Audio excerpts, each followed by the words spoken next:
Jenny Miller. 29 years old, was a waitress at Rosie's Diner, a small establishment tucked between a hardware store and a laundromat in rural Kansas. Her life followed the same routine each day: wake before dawn, walk 3 blocks to work, tie her faded blue apron around her waist, and greet the morning regulars with a smile that never quite revealed the deep loneliness behind it. She lived alone in a 1-bedroom apartment above the pharmacy. Her only family captured in photographs yellowed by time were long gone. Her father had passed when she was 15, and her mother 2 years later. The aunt who raised her had moved to Arizona for her arthritis, leaving Jenny with little more than holiday phone calls and occasional letters. One crisp Tuesday in early October, Jenny first noticed the boy. He couldn't have been older than 10, small for his age with careful eyes that seemed to take in everything while revealing nothing at all. He sat in the corner booth farthest from the door, a backpack far too large for his slender frame propped beside him, and a book always open on the table. The first time he ordered only a glass of water. Jenny brought it with a warm smile and a paper straw, and he thanked her with a nod so slight it was barely perceptible. The second day the same. The third, the fourth. By the second week, Jenny had observed his quiet pattern. He would arrive at 7:15 a.m., precisely 45 minutes before school began at the elementary 3 blocks away. He would sit read and slowly sip his water, watching as other customers ordered stacks of pancakes, eggs, bacon, and toast. At 7:55 a.m., he would close his book, thank her, and leave having eaten nothing. On the 15th day, a gentle warmth filled the diner, but a different kind of warmth settled in Jenny's heart as she, accidentally, brought him a plate of fluffy pancakes. "Oh, I'm so sorry," she said, setting it down as if confused. "The kitchen made an extra. I'll just leave it here instead of throwing it away." The boy looked up, a fleeting battle between suspicion and profound hunger visible in his eyes. "It's okay," Jenny reassured him, her voice soft. "Sometimes the cook gets the orders mixed up. Better to eat it than waste it, right?" She walked away before he could protest, watching from behind the counter as he hesitantly picked up the fork. When she returned 10 minutes later, the plate was empty and the boy's eyes remained fixed on his book, a deliberate avoidance that nonetheless broke her heart a little. "Thank you," he whispered as she collected the plate. It became their unspoken ritual. Each morning, Jenny would bring the mistaken order, or the extra batch the cook made. Pancakes one day, scrambled eggs and toast, the next oatmeal with brown sugar when the mornings grew colder. The boy never asked for anything, never initiated conversation beyond a quiet, "thank you," but he ate every bite, sometimes so quickly it seemed he feared the food might simply vanish. "Who's that kid you keep serving?" Harold, a retired postal worker who occupied the same stool every morning, asked one day. "Never seen his parents." "Don't know," Jenny admitted, "but he's hungry." Betty, who worked the grill, cornered Jenny in the back after the 3rd week. "You're feeding a stray," she said, not unkindly, but with the pragmatism of someone who had seen good intentions backfire. "You give handouts and they never learn gratitude. He'll just disappear one day. They always do." Jenny didn't argue. She simply shrugged and said, "It's fine. I used to be that hungry too." It was the most personal information she'd shared with her coworkers in the 3 years she'd worked at Rosie's. The boy never volunteered his name, and Jenny never asked. Something in his demeanor, the careful way he entered and exited, how he angled himself to see both the door and the window, told her that questions would only drive him away. Instead, she made sure his water glass stayed full, that the pancakes were always warm, and that the diner felt like a place where he could breathe easier for 40 minutes each morning. Sometimes when the diner was quiet and the boy was absorbed in his book, Jenny would allow herself to wonder, was he living nearby? Did he have family? Why was he always alone? And why did hunger seem like such a familiar companion to him? But she pushed the thoughts away. In her experience, kindness with conditions wasn't kindness at all. So she continued their silent arrangement, watching as the boy's shoulders gradually lowered from their perpetually defensive hunch, as his eyes began to meet hers for a second longer each time she approached his table. That small change, the moment of eye contact that stretched from a millisecond to perhaps 2, was enough to convince Jenny that whatever she was doing, however small it might be, truly mattered. By the 6th week, others had noticed Jenny's routine with the boy. Most said nothing, but some couldn't resist commenting, their observations laced with the particular cruelty of those who have forgotten what it means to need help. "Playing charity worker on company time?" asked a businessman who frequented the diner, his tone suggesting he found the entire arrangement distasteful. "Kids these days expect handouts everywhere." "Times must be changing," remarked another regular. "In my day, no one gave away free food just because someone looked sad." Jenny heard these comments, but let them slide off her like rain from a window pane. She had learned early that defending kindness often hardened the hearts of those who criticized it. However, Mark, the diner's manager, wasn't so easily ignored. He called Jenny into the small, cramped office behind the kitchen one morning, his expression serious beneath his perpetually sweaty brow. "I've been watching you with that kid," he said, his fingers tapping against the laminate desk. "Can't have employees giving away free meals. It's bad for business and sets a precedent." Jenny twisted her apron in her hands. "I understand. I'll cover the cost myself." Mark's eyebrows shot up. "From your tips, those barely cover your rent." "It's my choice." Jenny replied, something resolute in her voice that made Mark study her more carefully. "Just one meal a day. I can manage." After a moment, Mark sighed. "Fine, but if it affects your work, or if that kid causes any trouble, it stops immediately. Understand?" Jenny nodded, relief washing over her. She had anticipated being reprimanded, perhaps even fired, but this compromise, she could live with it. Each morning, she set aside a portion of her tips, money that might have gone toward a new winter coat, or the dentist appointment she'd been postponing, and paid for the boy's breakfast. On a particularly cold Thursday in November, the boy didn't show up.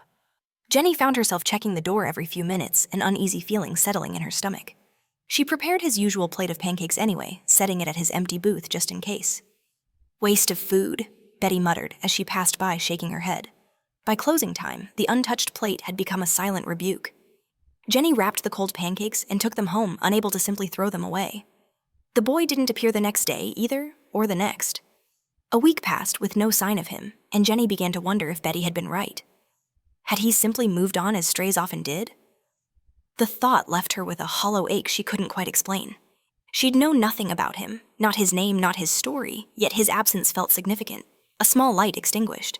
"Told you," Betty said on the 10th day of his absence, not unkindly, but with the assurance of someone whose pessimism had once again been validated. They never stick around once the free ride ends. During this period, Jenny noticed a customer taking photos of the empty booth, where she still occasionally left a meal, just in case. The next day, she discovered why a local Facebook group had shared the images with a mocking caption, "Rosie's Diner now serving imaginary charity cases." The comments were even worse.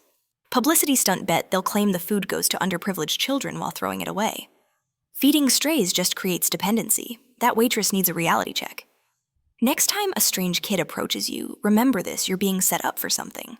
Jenny had never considered herself particularly vulnerable to others' opinions, but the cruelty of these comments stung. That night alone in her apartment, she questioned her actions for the first time. Was she foolish to help someone without knowing anything about them? Was she projecting her own past onto a situation she didn't understand? Seeking comfort. She opened the small wooden box where she kept her most precious possessions. Inside lay a faded photograph of her father in his Army medic uniform, his smile gentle despite the harsh desert backdrop. Beside it was the small leather journal he'd carried through his service, the pages worn from frequent handling. Jenny opened it to a dog-eared page reading the words she knew by heart. "Shared a half ration with a local boy today. Johnson said I was crazy, that he'd probably report our position to hostels, maybe. But the look in his eyes when he ate same as mine, when Mom would save me the last piece of bread during the hard times. No one grows poor by sharing half a loaf, but those who forget to share remain hungry their whole lives." Jenny traced her finger over her father's handwriting, a sudden clarity washing over her. She didn't need to know the boy's name or story to recognize hunger, and hunger whether physical or emotional. Asked for bread, not questions. Nobody knew the boy's name. Nobody remembered the face of the person who helped, but each morning, someone wasn't hungry anymore. On the morning of the boy's 23rd absence, Jenny arrived at the diner with diminished expectations. The habit of looking toward the door at 7:15 a.m. remained, but the sharp anticipation had dulled to a quiet resignation. Still, she prepared a small plate of pancakes just in case and placed it at his usual booth. At 9:17 a.m., everything changed. The first sign was the sudden quiet that fell over the usually bustling diner. Jenny, refilling coffee at a booth near the window, glanced up to see 4 gleaming black SUVs with government plates pulling into the small parking lot. They moved with choreographed precision, forming a semicircle in front of the entrance. Customers stopped mid-conversation forks, paused halfway to mouths. Outside, pedestrians slowed to stare as uniformed men emerged from the vehicles standing at attention beside each door. From the lead SUV stepped a man whose bearing commanded attention before his uniform did. Tall, with the weathered face of someone who had seen too much sun and too little peace, he wore the dress uniform of a high-ranking military officer, his chest adorned with rows of ribbons and medals that caught the morning light. He scanned the diner's facade before walking purposefully toward the entrance, flanked by 2 younger officers. The bell above the door chimed as they entered, the sound unusually loud in the unexpected silence. Mark emerged from the back office, straightening his tie nervously. "Can I help you, gentlemen?" he asked, his voice higher than usual. The senior officer removed his cap. "I'm looking for someone who works here, a woman named Jenny." The diner became so quiet Jenny could hear the soft hum of the refrigerator behind the counter. All eyes turned toward her as she stepped forward, coffee pot still in hand. "I'm Jenny," she said, trying to keep her voice steady despite the sudden dryness in her throat. The officer's stern expression softened slightly. "Jenny Miller." She nodded, setting down the pot before her trembling hands could betray her anxiety. "My name is Colonel David Reeves, United States Army Special Forces Command." He reached into his breast pocket and withdrew an envelope, crisp and official-looking. "I'm here because of a promise made to one of my men." He extended the envelope toward her. "This is a letter from the Commanding General of Special Forces Operations, and I have a personal message as well from Adam's father." Sit. "Adam." Jenny repeated the name, unfamiliar, yet somehow significant. "The boy you've been feeding for the past several months," Colonel Reeves explained. "Adam Thompson. His father was Master Sergeant James Thompson, one of the finest soldiers under my command." Was. The past tense landed like a physical weight on Jenny's shoulders. "I don't understand," she said, still not taking the envelope. "Is Adam okay?" "He's safe," the colonel assured her. "He's with his grandparents now in Colorado. But for almost 3 months, he came here every morning before school after his father was deployed on a classified operation." The pieces began falling into place for Jenny, the boy's solitude, his careful watchfulness, the hunger that seemed deeper than physical need. "What Sergeant Thompson didn't know," the colonel continued, "was that his wife had left shortly after his deployment, abandoning Adam. The boy was too proud, too afraid of being taken from his home to tell anyone. He managed alone using the small emergency fund his father had left, making meals stretch beyond imagination." A collective murmur of shock rippled through the diner. Jenny felt her heart constricting as she imagined Adam now with a name, with a story, trying to survive alone, waiting for a father who would never return. "Sergeant Thompson fell in Afghanistan 2 months ago," Colonel Reeves said, his voice professional, but not without emotion. "In his final letter, he wrote that if anything happened to him, we should thank the woman named Jenny at the diner who fed Adam without asking questions." He opened the envelope, removing a handwritten note on faded paper. He read, "If I don't make it back, please find the person who has been giving my son breakfast. Adam mentioned her in his letters to me. He said she never asked why he was alone or made him feel ashamed. She just fed him day after day, expecting nothing. Tell her she didn't just feed a hungry child, she preserved the dignity of a soldier's son." Jenny accepted the letter with trembling hands, tears blurring her vision. The colonel's voice seemed to come from far away as he continued. "The letter was read at Sergeant Thompson's memorial service.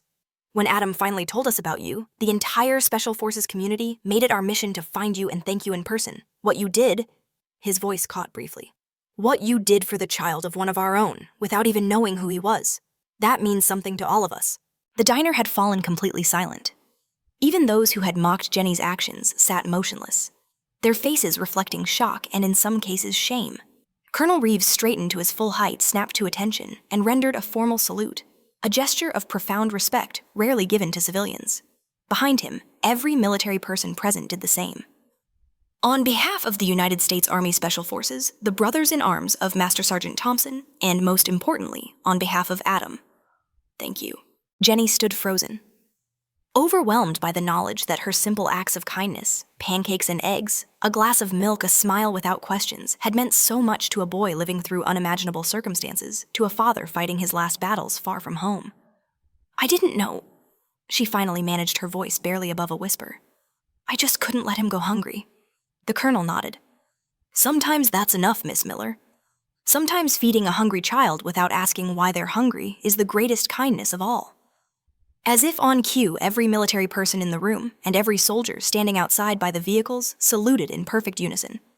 The customers in the diner, deeply moved by the ceremony unfolding before them, rose to their feet in silent respect. Jenny, the quiet waitress who had lived nearly invisibly for years, stood in the center of it all, clutching a father's last thank you in her hands, a woman whose small daily kindness had preserved not just a child's well-being, but a soldier's honor and peace of mind in his final days. The week following the colonel's visit transformed Rosie's diner in ways no one could have predicted. The story spread through town like wildfire, jumping from conversation to social media to the local newspaper. The same Facebook group that had mocked Jenny's charity case now shared a heartfelt retelling of Master Sergeant Thompson's letter, gathering thousands of shares and supportive comments. Regular customers began requesting Jenny's section specifically. They left generous tips with notes of appreciation.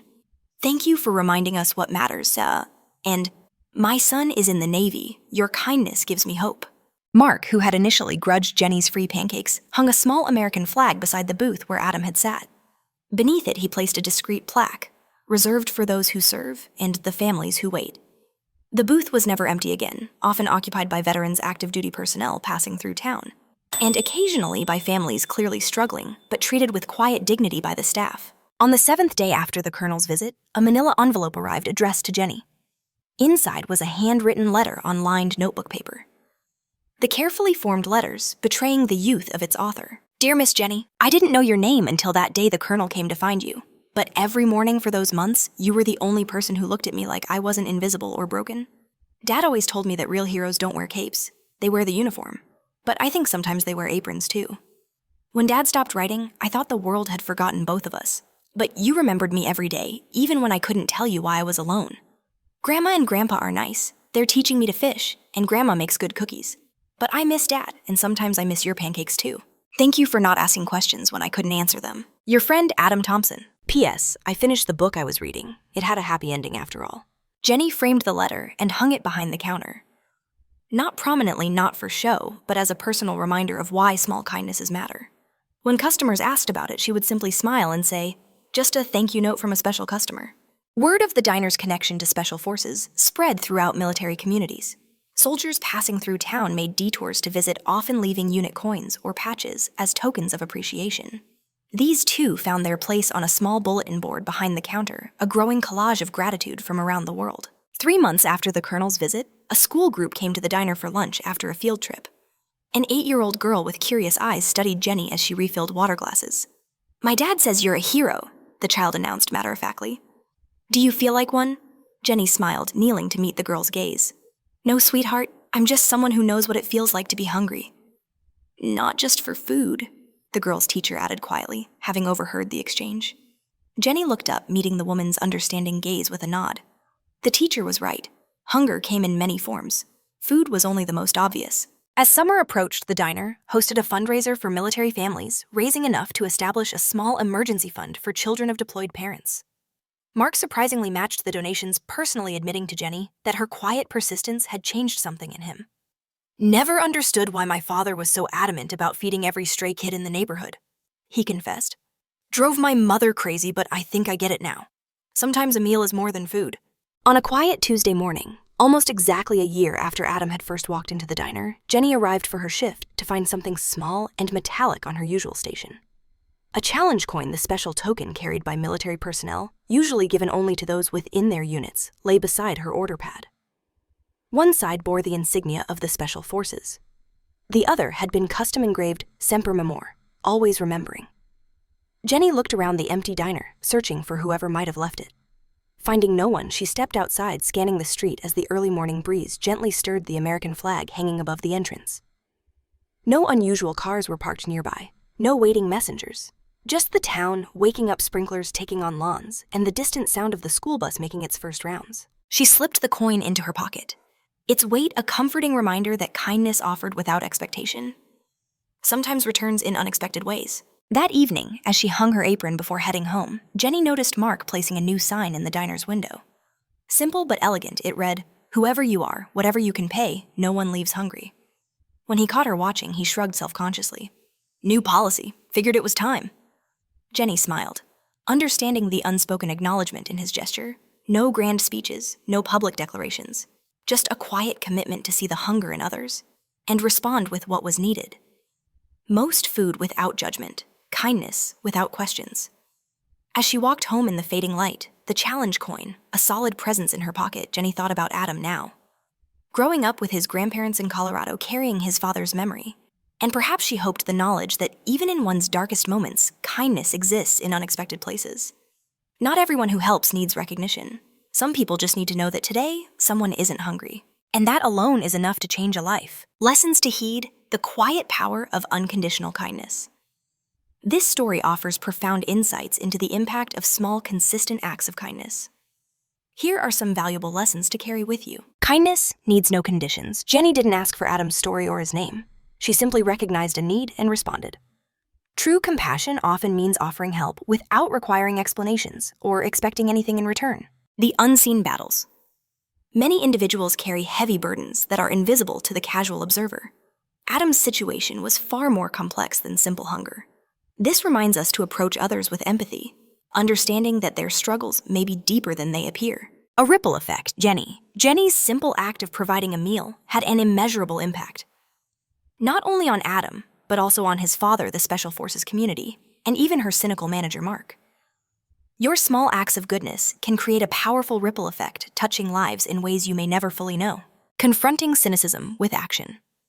Jenny faced criticism and judgment, but she chose not to engage in arguments. Instead, she let her actions speak for themselves. Sometimes the most powerful response to negativity is persistent, quiet generosity. The importance of dignity. By feeding Adam without questions or judgment, Jenny preserved his dignity during an incredibly vulnerable time. Kindness that respects an individual's self-worth is far more impactful than charity that makes them feel ashamed. The echoes of generosity. The story beautifully illustrates how kindness leaves a lasting mark. Adam's father ensured Jenny was thanked, and Adam himself carried the memory of her care. Your genuine acts of kindness can resonate for years, becoming a source of comfort and strength for others. If this story resonated with you, if it stirred a feeling of hope or inspired you to look for opportunities for quiet kindness in your own life, please let us know in the comments below. Share your thoughts, your own experiences with unexpected acts of kindness, or simply type HOPE to show your support for stories that remind us of the good in the world. And if you want to keep receiving incredible stories where justice, kindness, and memory are protected until the end, be sure to subscribe to our channel. Your support helps us continue to share narratives that uplift and inspire.